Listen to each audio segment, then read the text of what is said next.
ఎవరికెవరు కాపలానో మారిపోయే కడకు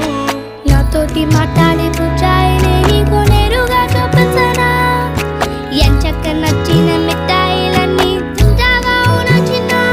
ప్రేమ జలపాతం మీద తుమికేనే చిన్న సడిలేక చూటావుతావే నీవే అమ్మడివే గుమ్మడివే ఆయుష్ నూరేళ్ళు కన్నుల్లో ఉంచేస్తా ఉన్నంత దాకా నా అమ్మ నీవేలే